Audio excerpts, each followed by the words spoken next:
Hello, welcome and greetings to your Journey Learning Python programming. Today's topic is very, very important.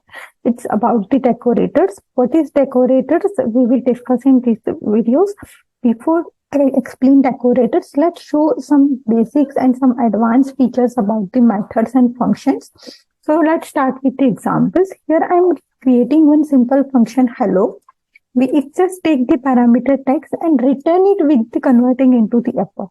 Okay, it's just returning, converting into the upper. So what I do, hello is assigned to the one more variable. It is possible with the function. Keep on your mind before we start learning decorators.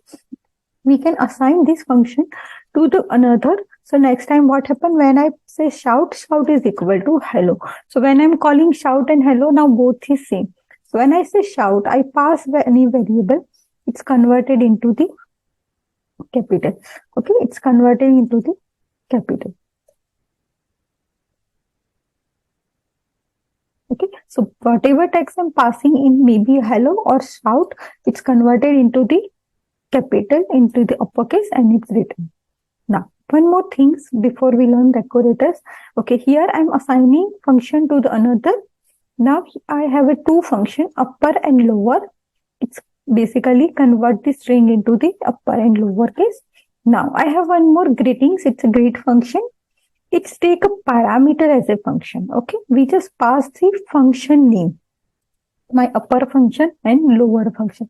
So what happened? It's take a function as argument. So what happened here? When I'm passing upper, it's here UPR in its function like UPR, and this is the parameter.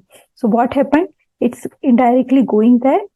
Text is a parameter. Python is easy, converted and printed in the uppercase. So it's in upper. So basically this is also possible. You can pass function as a parameter.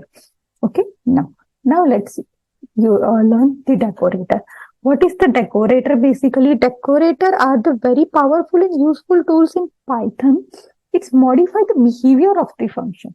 Okay, it's modify the behavior of the function. I show you two examples in this video. How can we use decorators? Here is one simple decorator.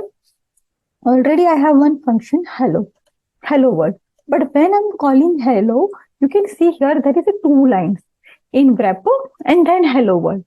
So what happened before? Okay, when I'm calling hello, okay, I'm calling only hello. So it's printing just hello world. But we can see here it's print in wrapper. Then it's print hello. So, okay, so now how and what this happened? So basically I change this function's functionality. How? So I'm creating here one more decorate function. Okay, again function as an argument. Okay, again function here is an argument, and here you can see I assign my function to my hello. Okay, I'm just assigning this to my hello. So both in previous example we discussed, we are using here both functionality. So what happened? It's decorator in, it's a function. So when I assign a function, I'm calling here in inner function. And my inner function is just calling that particular function. So if this particular function is hello. And before it's called my hello function, I'm printing that in wrapper. Okay, and my this function, okay, and my this function is return me the inner function. Okay, it is a basic syntax. Okay, pass the argument as a function and the return inner function. These two is a mandatory things. Okay, passing the function parameter and return the inner function. Okay, so what basically happened when I say decorator eat hello? So this hello assigned here.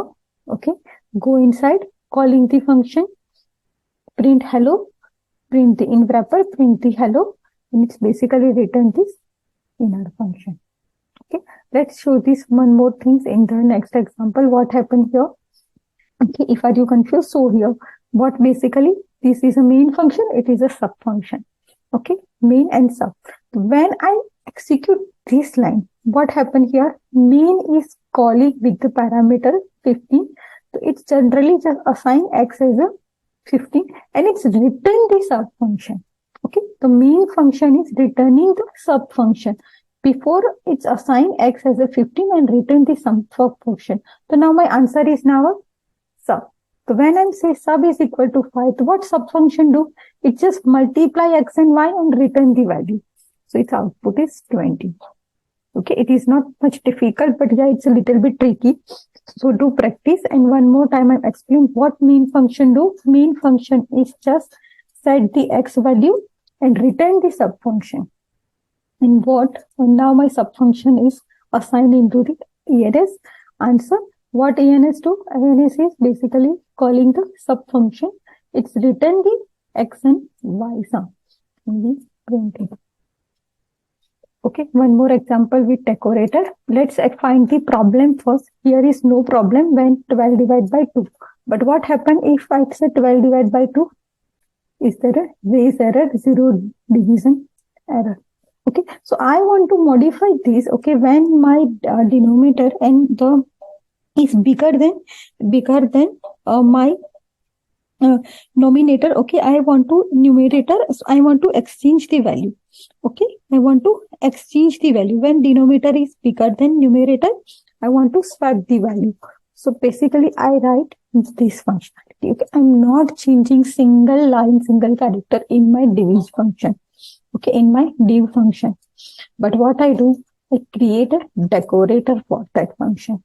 I create a decorator for that function, and I'm check in my function div, and then I use it. Okay, now what I'm doing here, passing the function, return the inner. These two things is mandatory. Okay, keep in mind, passing the function, return the inner function. And in between inner, I pass two parameters because here I'm passing two parameters. Passing two parameters, check the condition. If my b value is greater than a, then swap it.